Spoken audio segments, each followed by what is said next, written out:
A company can grow horizontally through internal development by developing new products or expanding its own operations geographically, or externally through acquisitions or strategic alliances with other companies within the same industry. When it comes to partnering with other companies to open new markets, retailers have different options, and these include franchising, by giving another company the right to sell your products under the same name and using the same operating standards in exchange for franchise fees and royalties.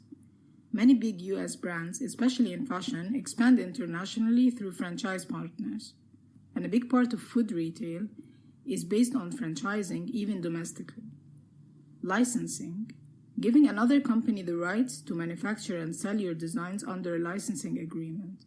A lot of eyewear brands are licensed to a company called Luxottica, which manufactures and distributes the products to eyewear retailers around the world. Joint ventures, in some countries, it's not allowed to operate under foreign ownership, and so a joint venture is usually formed with the local company of that country so the retailer can launch in this country. Acquisitions, moving into the new market by acquiring a similar company in that market. This is a quick way to expand and also to benefit from the local expertise of that established company and its existing infrastructure and market share. For example, when Amazon wanted to enter the Middle East, it acquired Souk.com, a company that was following the exact business model of Amazon in the region and became the biggest player in the market. After the acquisition, the company rebranded the website to become Amazon. Exporting. This is in case you develop your own products. You can test new markets by exporting them and selling them at wholesale to department stores or boutiques in those countries. This way, you don't carry the risk of inventory or any financial risks associated with full expansion and opening stores. Retailers can also enter new markets, whether domestically or internationally, by opening new stores on their own and growing their footprint. In the next lesson, we are going to present a framework for assessing new international markets.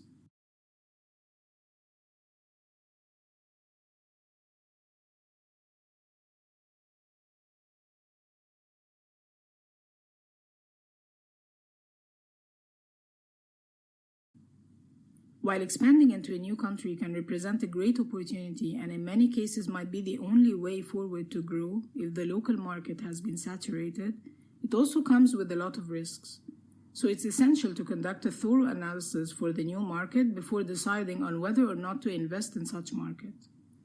We're going to cover the main points of conducting such analysis and what to look for. It starts with the country itself, and mainly the economy and the business environment in this country. What was the GDP trend of this country over the last 5 years? Is there a growing trend? What is driving that growth? Which sectors in the economy? How much is the retail sales per capita in this country? What are the government policies when it comes to doing business and foreign investment? Are there specific ownership requirements? Are there any tax incentives? Are there capital controls and restrictions? And more importantly, is there a stability in government policies, or have there been sudden rapid changes over the years that might be a source of risk? Has there been an increase in spending power over the past few years? Is there a considerable disposable income that allows people to spend on shopping?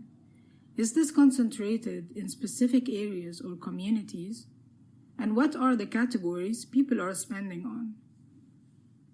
Has there been population growth over the years? And what's the population composition in terms of age distribution, class, and income distribution?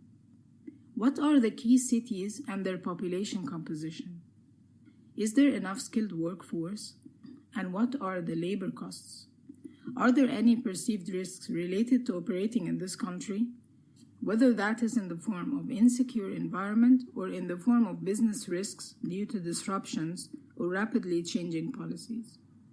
Finally, it's important to study the new market with regards to cultural differences in general and the ones related to your specific retail category in particular. A lot of international expansions failed due to cultural differences that were not taken into consideration by the expanding brands. Then we examine the retail environment.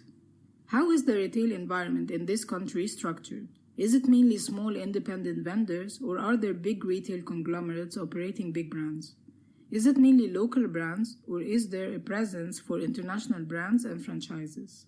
What are the key retail segments in the retail market, and how much do they contribute to total retail sales?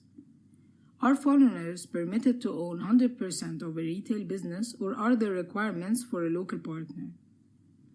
Also study the key players in each category, how many stores they have, and how much total sales they bring in.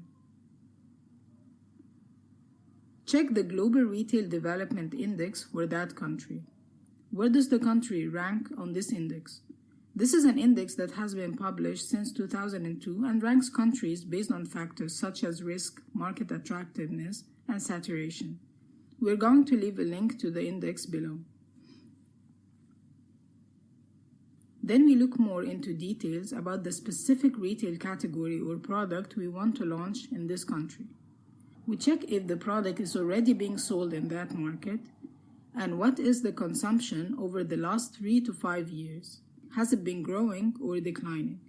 Are there any substitutes for that product?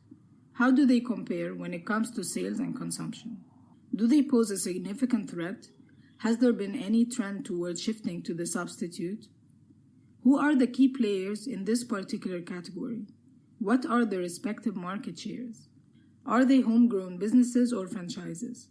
What's their customer profile, and how much does this overlap with our customer profile? What has been the financial performance of those competitors over the last 3 to 5 years? If this business will require me to source locally, are there enough local suppliers? How powerful are those suppliers, and how does this affect prices? Can they fulfill my requirement when it comes to product quality and other specifications? If I will need to import products or materials, is it easy to import into this country? Are there any restrictions or controls on imports? Finally, how much does this local market know about my brand? Are they anticipating and welcoming my expansion into their country? Or will I have to build the brand awareness from the ground up?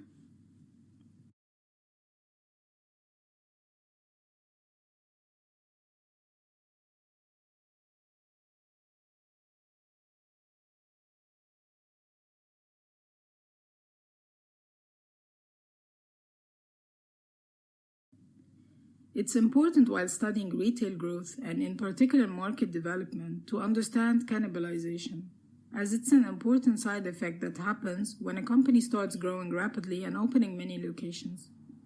Cannibalization happens when new stores start taking sales from older established stores because customers are getting split over the available locations in the same area. The reason this is a problem is that when we expand, we commit to a new cost structure of renting a new location and paying for employees at this location. So we want to have new revenue to be generated at that location to cover our costs. But if part of the revenue will come from an existing store nearby, we are taking away from that revenue of the old store and reducing profitability of that store. Companies have valid reasons to expand rapidly and valid reasons to open adjacent locations, as they sometimes need to protect their market share and don't want to leave the new mall to the competition without having any presence there if it's going to be a successful mall. This, however, affects the overall profitability of the business.